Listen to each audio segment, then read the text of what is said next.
I feel a little strange.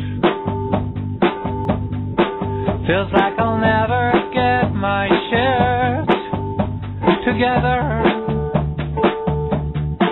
27 and I'm fucked. Well, it's 10 years from teenage and that's freaking love. I think I'm getting old, and I thought I'd never say that I would never mind, and it changed my life some 15 years ago. I thought that my little sister